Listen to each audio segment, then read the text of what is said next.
ఏపీలో కురుక్షేత్ర సంగ్రామంలా సాగిన సార్వత్రిక పోరు ఫలితాలకు సమయం దగ్గర పడుతుంది. జూన్ 4న ఫలితాలు వెల్లడి కానున్నాయి.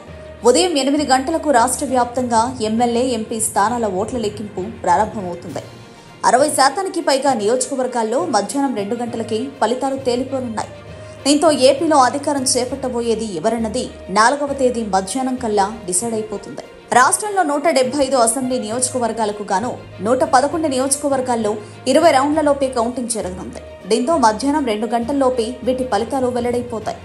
నందిగామ లాంటి తక్కువ ఓటర్లు, తక్కువ మంది అభ్యర్థులున్న స్థానాల్లో 12, 1 గంటలోపే ఫలితాలు రానున్నాయి.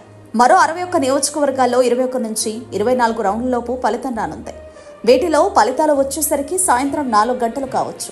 మరో 3 నియోజకవర్గాల్లో మాత్రం 25 కంటే ఎక్కువ రౌండ్లలో కౌంటింగ్ జరగనుంది. అత్యధిక మంది ఓటర్లున్న భీమిలి వంటి చోట్ల రాత్రి 7 లేదా 8 గంటలకు ఫలితాలు వెలువడతాయి.